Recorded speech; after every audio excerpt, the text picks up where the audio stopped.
Yo, what is up everybody? It's Your Name, and we are back with another travel vlog. This time we're coming at you from Sri Lanka. I just got back, the jet lag is real, but I had to edit this right away because this place, it blew my mind. We're talking next level beautiful, over the next, however long your video is. We're gonna hit up the most insane spots on this island, so buckle up, smash that like button, and let's get this journey started. Alright, first up Sigiriya. Imagine this, a massive rock like something straight out of Jurassic Park, just jutting out of nowhere. That's Sigiriya. This place is more than just a rock though. It's an ancient fortress built by a king way back in the 5th century. We're talking palaces, gardens, everything on top of this massive rock. Getting to the top, well, that's a mission in itself. Thousands of steps, winding staircases, and let me tell you, the humidity is no joke. But trust me, the view from the top, worth every step. You're looking out over miles of jungle, ancient ruins scattered throughout the landscape. It's like stepping back in time. And the craziest part, this place was completely hidden by jungle for centuries. Intrigue, betrayal, murder, it's got it all. We spent hours exploring the ruins, trying to imagine what life was like back then. So if you're ever in Sri Lanka, do yourself a favor and check out Sigiriya.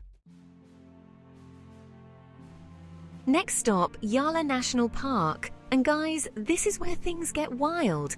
We're talking about one of the best places in the world to see elephants in their natural habitat. Seeing these majestic creatures up close and personal is an experience that will stay with you forever. We hopped in a jeep, open air of course, because you've got to feel the wind in your hair, and set off into the park. The energy was electric. We were all on edge, waiting for that first glimpse of an elephant. And then, there it was. A massive bull elephant, just casually munching on some leaves. We spent the next few hours tracking elephants, watching them bathe in watering holes, and just being in awe of their sheer size and power. But it wasn't just elephants. We saw crocodiles lurking in the water, monkeys swinging through the trees, and even a leopard lounging on a rock. The diversity of wildlife in Yala is incredible. No fences, no cages, just animals living their best lives. If you're an animal lover, Yala National Park is a must visit.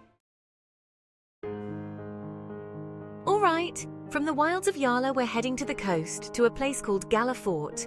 Now, this place is like stepping back in time. Imagine cobblestone streets, colonial-era architecture and the salty air of the Indian Ocean. Galle Fort is a UNESCO World Heritage Site, and for good reason. It's a perfectly preserved example of a European fortified city, built by the Dutch back in the 17th century. We spent hours getting lost in the labyrinthine alleyways, checking out the local shops, and soaking up the unique atmosphere. There's a real mix of cultures here, a blend of Sri Lankan and European influences that you don't find anywhere else. We even climbed to the top of the old clock tower, which offers stunning views of the fort and the ocean beyond.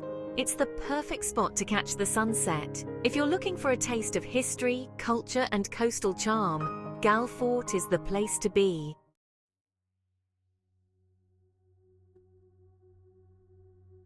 Chapter 4. Temple of the Tooth, a spiritual experience. From the coast, we're heading inland to the city of Kandy, home to one of the most sacred Buddhist relics in the world, the tooth of Buddha himself.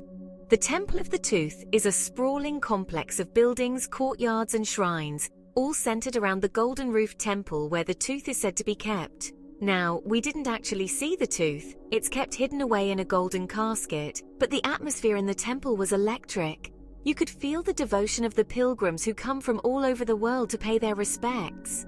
The air was thick with the scent of incense, and the sound of chanting filled the air. We spent hours wandering through the temple complex, admiring the intricate carvings, the colorful murals, and the peaceful atmosphere. Even if you're not religious, the Temple of the Tooth is worth a visit. Chapter 5. Ella, trains, tea, and breathtaking views. Next up, we're hopping on a train and heading to the hill country, to a place called Ella. Now, the train ride itself is an adventure.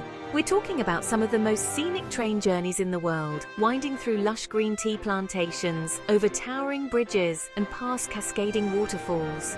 We spent most of the journey with our heads hanging out the windows, taking in the breathtaking views.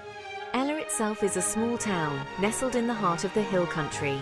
We spent our days hiking to waterfalls, exploring tea plantations, and just soaking up the laid-back vibe. One of the highlights was hiking to the top of Ella Rock, which offers panoramic views of the surrounding countryside.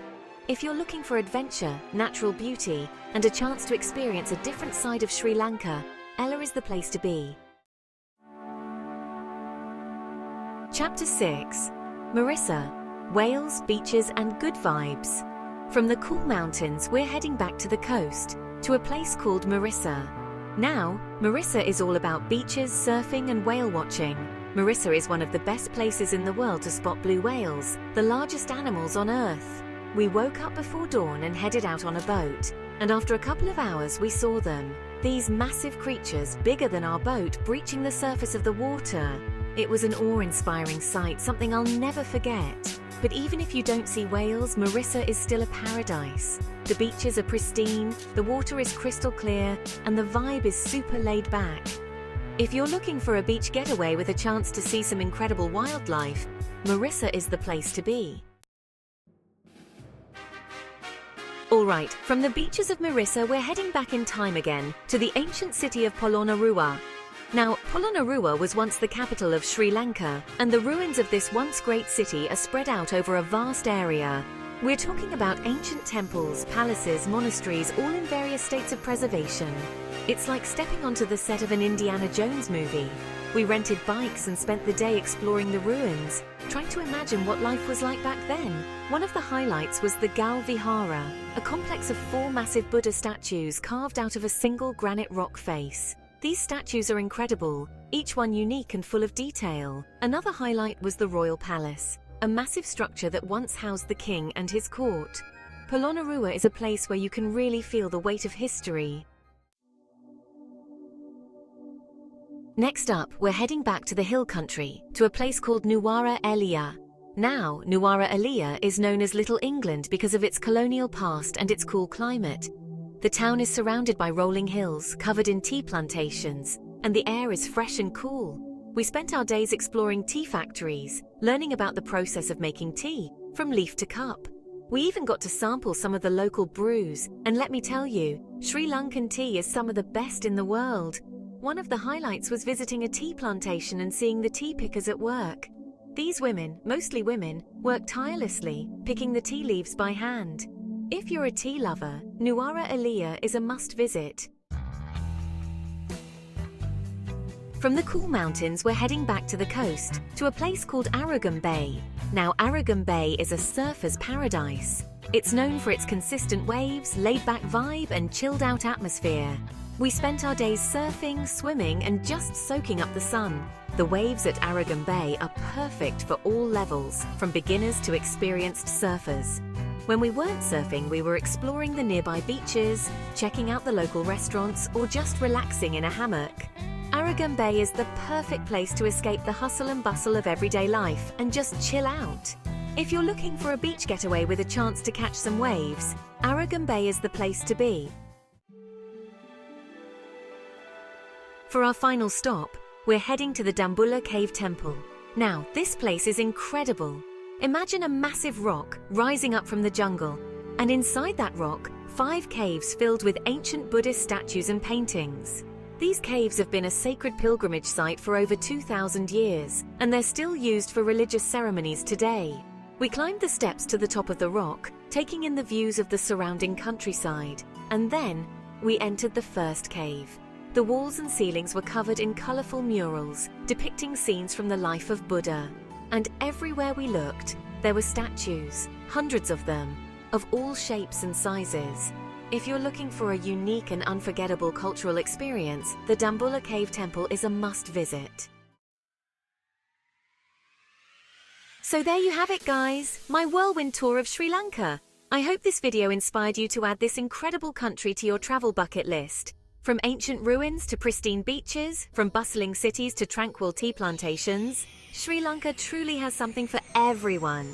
Don't forget to hit that like button if you enjoyed this video and subscribe to the channel for more travel adventures. Until next time, peace out.